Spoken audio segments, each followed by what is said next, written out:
Everyone welcome back to the channel. अभी हम यहाँ पे म्यूटेशन का पार्ट 2 कवर कर रहे हैं। तो म्यूटेशन पार्ट 1 में मैंने सबको समझा दिया था म्यूटेशन का बेसिक्स, उसमें क्या क्या म्यूटाजेनेसिस कैसे होती है, इंड्यूस्ड और स्पॉन्टेनियस म्यूटेशन क्या होता है, ये सब चीजें मैंने बेसिक लेवल पे समझा दी थी। ठीक है, अब ये वीडियो का पार्ट 2 है जहाँ पे मैं टाइप्स ऑफ म्यूटेशन स्टार्ट कर रही हूँ। इसके बाद एक और पार्ट आएगा जहाँ पे जितने बचे हुए टाइप्स रहेंगे वो चीजें मैं कवर करूंगी।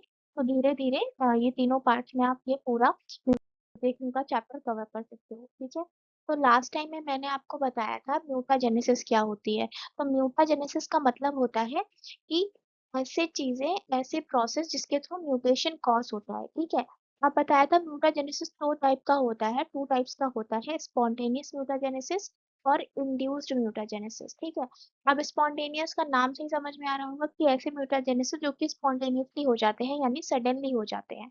और इंड्यूस्ड का क्या होता है कि ऐसी म्यूटाजेनेसिस या ऐसे म्यूटेशंस जो किसी ना किसी फैक्टर के थ्रू इंडिविजुअल की बॉडी में इंड्यूस होते हैं, यानी कि जनरेट किए जाते हैं। तो इसे हम इंड्यूस्ड म्यूटाजेनेसिस बोलते हैं या इंड्यूस्ड म्यूटेशंस बोलते हैं।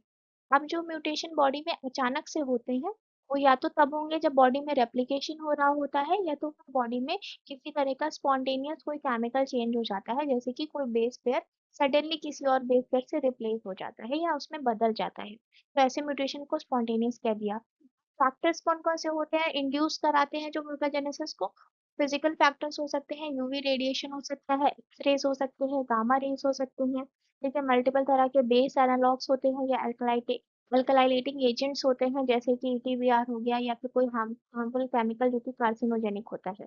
ओके, इसके बाद बहुत सारे बायोलॉजिकल म्यूटाजेंस भी होते हैं, जैसे कि वायरस और ट्रांसपोजोन्स। तो ये चीजें क्लियर हो गई। ओके, अब बात करते हैं टाइप्स ऑफ म्यूटेशन की। तो टाइप्स ऑफ म्यूटेशन मैं आपको दो तरह से बताऊंगी। ठीक है, टाइप्स ऑफ म्यूटेशन में कॉज के बेसिस पे पहला कौन सा हो जाता है? पहला हो जाता है आपका स्पॉन्टेनियस हो जाता है, और दूसरा टाइप क्या हो जाता है? इंड्यूस हो जाता है। ये सब चीजें समझा दी है, आई होप पूरी चीजें क्लियर हो गई हो। अगर नहीं होती है तो कमेंट सेक्शन में बताना, मैं दोबारा वाले पार्ट में वापस से उसको रिपीट कर दूंगी। तो ये चीजें समझ में आ गई। अब बात करते हैं स्पॉन्टेनियस म्यूटेशन की या म्यूटाजेनेसिस की। स्पॉन्टेनियस म्यूटेशन में क्या होता है? स्पॉन्टेनियस म्यूटेशन में आपको इतने टाइप्स के म्यूटेशंस आ जाते हैं। अब अगर रेप्लिकेशन हो रहा है और उस रेप्लिकेशन में पॉलीमरेज ने किसी तरह का एरर कर दिया, तो ऑब्वियसली उसमें किसी ना किसी बेस पेयर में चेंज आएगा। अब जब बेस पेयर में चेंज आएगा तो पूरा का पूरा प्रोटीन ही बदल जाएगा, और जब प्रोटीन ही बदल गया तो उसे ही हम क्या बोलते हैं? म्यूटेशन बोलते हैं। अगर किसी तरह का टैटोमेरिक शिफ्ट आ गया, टैटोमेरिक शिफ्ट क्या होता है? यहाँ पे ऐसा शिफ्ट होता है कि जो आपको जो बेस पेयर का स्ट्रक्चर होता है ना, उस बेस पेयर के स्ट्रक्चर में इस हाइड्रोजन आइटम का रिप्लेसमेंट हो जाएगा वो, या दूसरी तरह से रीअरेंज हो जाएगा। अगर कंक्लूजन की लैंग्वेज में बोलो तो उसमें अमाइनो ग्रुप इमाइनो में चेंज हो जाता है, या इमाइनो ग्रुप एमाइनो में चेंज हो जाता है। जैसे ही कुछ होता है तो उसमें म्यूटेशन कॉज हो जाता है।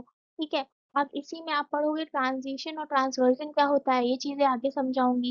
इसके बाद आप इसी में पढ़ोगे फ्रेम शिफ्ट म्यूटेशन क्या होता है, इंसर्शन और डिलीशन क्या होता है, ये चीजें भी मैं आपको आगे समझाऊंगी। ठीक है, ट्रांसपोजिशन एक वर्ड मैंने यूज किया था। तो ट्रांसपोजिशन में क्या होता है कि वहां पे भी कहीं ना कहीं बेस पेयर या फिर न्यूक्लियोटाइड्स में चेंजमेंट आता है, तो वहां पे भी म्यूटेशन कॉज होता है। ये सारी चीजें आपको धीरे धीरे एक एक स्लाइड के थ्रू मैं आपको आगे आगे समझाती जाऊंगी। तो अब बात करते हैं पॉइंट म्यूटेशन की। ठीक है, पॉइंट म्यूटेशन हम सब ने सुन के रखा है, बहुत सारे एग्जाम में शॉर्ट क्वेश्चंस के रूप में भी पूछा जाता है, तो वहां पे भी आप इसको अकॉर्डिंगली अपने आंसर कर सकते हो, यहाँ से आप नोट्स भी बना सकते हो। पॉइंट म्यूटेशन को हम सब्स्टिट्यूशन म्यूटेशन भी कहते हैं। तो सब्स्टिट्यूशन के नाम से ही समझ में आ रहा होगा कि किसी ना किसी चीज का सब्स्टिट्यूशन हो रहा है। ठीक है, और इसको ट्रांजिशन म्यूटेशन भी कहते हैं, ट्रांसवर्जन म्यूटेशन और फ्रेमशिफ्ट म्यूटेशन। ठीक है, इसके बाद साइलेंट म्यूटेशन। अब इसमें पॉइंट म्यूटेशन की वजह से कौन कौन से म्यूटेशन हो सकते हैं? तो ट्रांसवर्शन हो सकता है, फ्रेम शिफ्ट हो सकता है, साइलेंट म्यूटेशन हो सकता है। तो यहाँ पे क्या होता है कि बेस पेयर में चेंज आएगा। इमेजिन कोई प्रोटीन है जिसका कोई सीक्वेंस है AT और CC। ठीक है, अब ये जो कोड है ना, ये एक तरह का स्पेसिफिक इमेजिन X प्रोटीन बना रहा है। ठीक, अब यहाँ पे क्या होता है कि P को रिप्लेस करके यहाँ पे आके कोई और बेस पेयर जुड़ जाता है। ठीक है, तो यहाँ पे मान लो कि यहाँ पे वापस से A आके जुड़ गया। तो अब यहाँ पे एक्स प्रोटीन ही बनेगा। ऐसा नहीं है कि एक बेस पेयर जुड़ गया तो यहाँ पे कोई दूसरा प्रोटीन बनने लगा, प्रोटीन हमेशा एक्स ही रहेगा। इसका मतलब ये है कि किसी भी तरह का अमाइनो एसिड में चेंज नहीं आया है। अगर ये कोड वेलिन बना रहा था तो एक बेस पेयर चेंज होने के बाद भी वो कोड वेलिन ही बनाएगा। तो इसलिए इसे साइलेंट म्यूटेशन कहते हैं। साइलेंट म्यूटेशन में क्या होगा कि कुछ भी पता नहीं चलेगा कि म्यूटेशन हुआ भी है या नहीं हुआ है, किसी भी तरह का बॉडी में कोई हार्मफुल इफेक्ट नहीं नजर आता है। अब जैसे एग्जांपल के थ्रू मैं समझाती हूँ कि एक ट्रिपलेट कोड होता है जीएए। अब जीएए में अगर ये जो लास्ट वाला एडेनिन है, अगर ये ग्वानिन से चेंज हो जाता है, तब भी जीएए पहले भी ग्लूटामिक एसिड बनाता था और ये ग्वानिन एडेनिन ग्वानिन से रिप्लेस होने के बाद भी ग्लूटामिक एसिड ही बनाएगा। यानी कि बेस पेयर में चेंज होने के बावजूद बनने वाले अमाइनो एसिड में किसी तरह का चेंजमेंट नहीं आ रहा है। इसे ही हम साइलेंट म्यूटेशन कहते हैं। ओके, तो बताया मैंने नो इम्पैक्ट ऑन प्रोटीन, और ऐसे म्यूटेशन मोस्टली हार्मलेस होते हैं। ओके, आगे समझते हैं कि अब मैं एक एग्जांपल के थ्रू वापस से समझाती हूँ कि पॉइंट म्यूटेशन एक्चुअली कैसे काम करता है। तो इमेजिन ओरिजिनल डीएनए में एक ट्रिपलेट कोडॉन है यूयूए, ठीक है। करेस्पॉन्डिंग अमाइनो एसिड ये बनाता है ल्यूसीन, मतलब ये जो ट्रिपलेट कोडॉन है ये हमेशा कौन सा अमाइनो एसिड बनाएगा, ल्यूसीन बनाएगा। अगर इस ट्रिपलेट कोडॉन में फ्रेम शिफ्ट हो रहा है, यानी कि फ्रेम शिफ्ट में क्या होगा कि एक एक्स्ट्रा अमाइनो एसिड, एक एक्स्ट्रा बेस पेयर आके जुड़ जाएगा, ठीक है, न्यूक्लियोटाइड आके जुड़ जाएगा। तो यहाँ पे जी आ गया एक्स्ट्रा, ठीक है। अब इसने क्या किया कि हर amino acid that follows will be altered. अब ये ल्यूसीन नहीं बनाएगा, ल्यूसीन की जगह ये कुछ और बनाने लगा। अब ये ट्रिपलेट कोडॉन नहीं रहा, इसमें 4 न्यूक्लियोटाइड्स हो गए। तो इसका मतलब ये कैसा म्यूटेशन है, ये है फ्रेम शिफ्ट म्यूटेशन। अब इमेजिन करो कि साइलेंट म्यूटेशन की बात कर रहे हैं, तो यहाँ पे अ, क्या बोलते हैं इसको, यूरेसिल के साथ यहाँ पे साइटोसिन आ गया। यूरेसिल को किसने रिप्लेस कर दिया, साइटोसिन ने रिप्लेस कर दिया। पर पहले भी ये ल्यूसीन ही बना रहा था, और साइटोसिन से रिप्लेस होने के बाद भी ये क्या बनाएगा, ल्यूसीन ही बनाएगा। इसका मतलब ये कैसा म्यूटेशन है, ये है साइलेंट म्यूटेशन। जब हम मिसेंस म्यूटेशन की बात करते हैं, मिसेंस म्यूटेशन में क्या होता है कि इमेजिन यहाँ पे साइटोसिन यूरेसिल की जगह यहाँ पे ग्वानिन आ जाता है। तो ये ग्वानिन एक वैलिन अमाइनो एसिड बनाने लगता है, यानी कि अमाइनो एसिड का टाइप चेंज हो गया, दूसरा अमाइनो एसिड बन गया। इसका मतलब जो ये कोडॉन जिस प्रोसेस के लिए बना था, ये वो बन ही नहीं पाया, इसकी जगह इसने कुछ और बना दिया। इसलिए हमेशा इसको क्या बोलेंगे, मिससेंस म्यूटेशन बोलेंगे, यानी कि जो उसका सेंस था ये उससे कुछ अलग बना रहा है, इसलिए इसको मिससेंस म्यूटेशन बोला जाता है। अब नॉनसेंस म्यूटेशन में क्या होगा कि कोई न्यूक्लियोटाइड चेंज हो जाएगा और किसी तरह का कोई भी प्रोटीन नहीं बनेगा, कोई भी अमाइनो एसिड नहीं बनेगा। अब कोई भी अमाइनो एसिड नहीं बनेगा तो ऑब्वियसली कि ये कोडॉन नॉनसेंस फंक्शन कर रहा है, इसका कोई पर्पस ही नहीं है, इसका कोई काम ही नहीं है, और ये स्टॉप कोडॉन हो गया, यानी कि अब ये कोई प्रोटीन ही नहीं बनाएगा। तो इसे हमने कैसा म्यूटेशन बोल दिया, नॉनसेंस म्यूटेशन बोल दिया। तो यहाँ से ये जो स्लाइड है ये आपको क्लियर करा देगी कि फ्रेम शिफ्ट म्यूटेशन कैसे डिफरेंट होता है साइलेंट म्यूटेशन से, मिससेंस म्यूटेशन से और नॉनसेंस म्यूटेशन से। तो ये सारी चीजें, सारे डिफरेंसेस आपको इस स्लाइड में क्लियर हो जाएंगे। ओके, अब बात करते हैं, ऊपर एक म्यूटेशन का नाम पढ़ा था आपने, ट्रांजिशन म्यूटेशन। ट्रांजिशन म्यूटेशन क्या होता है कि यहाँ पे सब्स्टिट्यूशन हो जाता है प्यूरिन का बाय अदर प्यूरिन। मतलब अगर कोई चीज एक्स है तो वो रिप्लेस भी किससे होगी, एक्स से ही होगी, यानी कि सेम टू सेम रिप्लेसमेंट होगा।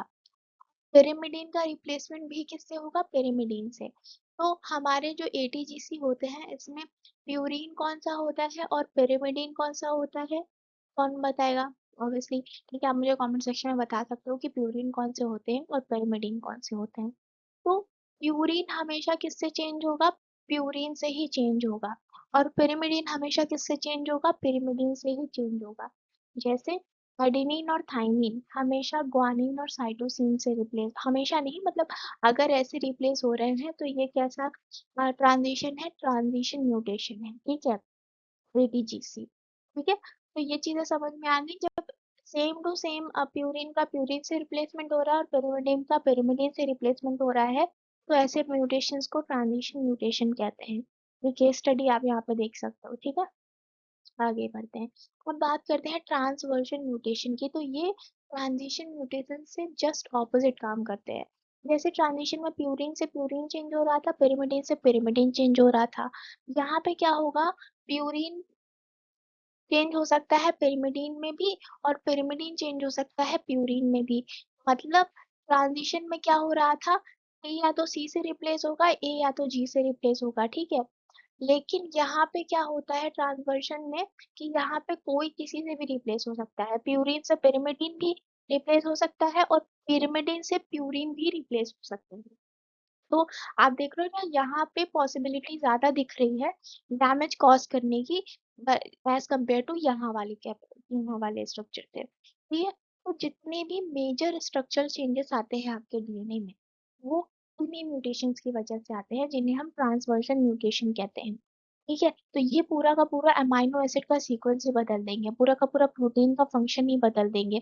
तो अगर ट्रांजिशन म्यूटेशन से आप इन्हें कंपेयर करते हो, तो ये लेस कॉमन होते हैं, क्योंकि देखो ज्यादा हार्मफुल है लेकिन लेस कॉमन है। ऐसा क्यों होता है, क्योंकि हमारा जो लाइफ है ना, उसका एक प्रॉपर्टी है कि हमने, हमारी जो बॉडी की सेल है या जो हमारी बॉडी है या जो ह्यूमन एवोल्यूशन हुआ है, उसने खुद को इतना सेफ करके रखा हुआ है कि हमें डैमेज होना बहुत रेयर पॉसिबिलिटी होती है हमारी बॉडी में, ठीक है। तो जितना भी बहुत हार्मफुल इफेक्ट होता है ना, आपने देखा होगा जितनी भी सिंड्रोमिक डिसीज होती है वो बहुत रेयर होती है as compare to normal people, ठीक है। तो ऐसा इसलिए होती है क्योंकि हमारी बॉडी में बहुत तरह के डिफेंस मैकेनिज्म चल रहे होते हैं। तो उसी तरह से ट्रांसवर्जन म्यूटेशन जो होता है ना, वो बहुत हार्मफुल होता है।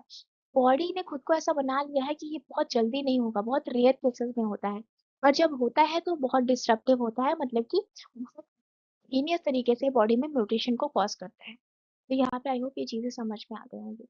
अब हम बात करते हैं फ्रेम शिफ्ट म्यूटेशन की। तो वहां पे जो मैंने एग्जांपल समझाया था आपको, वो ध्यान रखना है, ठीक है। फ्रेम फ्रेम शिफ्ट म्यूटेशन में क्या होता है, कि एक जेनेटिक म्यूटेशन होता है जो कि कॉज होता है या तो इंसर्शन से या तो डिलीशन से। अब इंसर्शन और डिलीशन क्या होता है, ये चीजें मैं आपको आगे बताने वाली हूँ, अभी सिर्फ सुनते जाना है, ठीक है। अगर किसी न्यूक्लियोटाइड में किसी तरह का इंसर्शन होता है, यानी कि कोई एक्स्ट्रा न्यूक्लियोटाइड आके ऐड हो जाता है, तो उसका मतलब वो जो उसका फ्रेम था, जो उसका सीक्वेंस का नंबर था या जो सीक्वेंस था, वो पूरा का पूरा चेंज हो गया। और वो चेंज हो गया तो उसे क्या बोलेंगे, उसका का पूरा का पूरा फ्रेम ही शिफ्ट हो गया, ठीक है। अगर उस फ्रेम से मैं एक न्यूक्लियोटाइड को डिलीट कर दूं, तो भी उसका पूरा का पूरा फ्रेम शिफ्ट हो जाएगा, यानी कि वो कुछ और ही बनाने लगेगा। तो उसमें डिलीशन हो गया, तो उसका मतलब वो भी कैसा म्यूटेशन है, फ्रेम शिफ्ट म्यूटेशन है।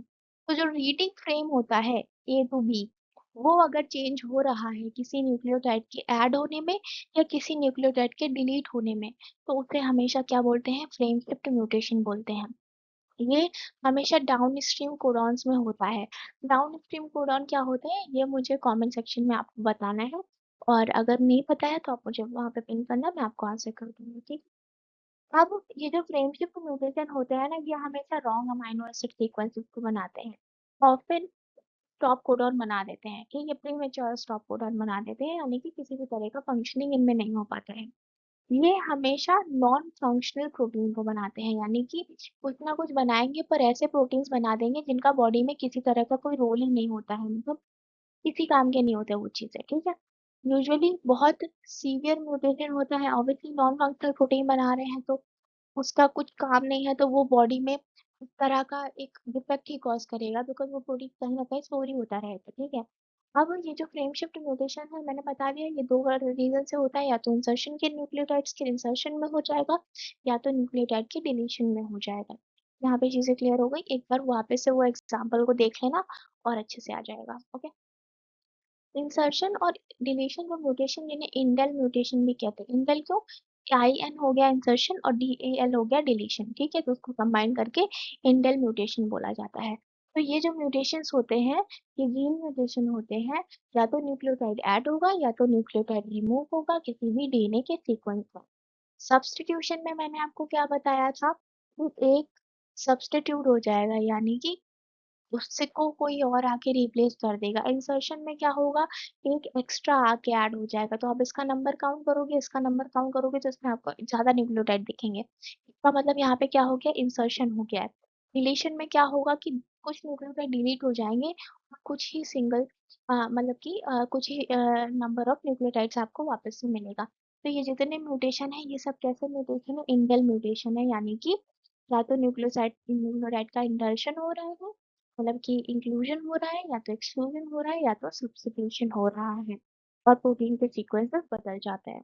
ओके, तो यहाँ पे म्यूटेशन का मैक्सिमम पार्ट मैंने कवर कर लिया है। कुछ चीजें और बची हैं जो कि थोड़ा सा डीप अंडरस्टैंडिंग की जरूरत होगी, तो आप जब वो वाला लेक्चर देखना तो मेक श्योर करना कि आपने ये दोनों लेक्चर अच्छे से देख के रखे हुए हैं। Okay, so thank you so much everyone for watching, take care, bye bye.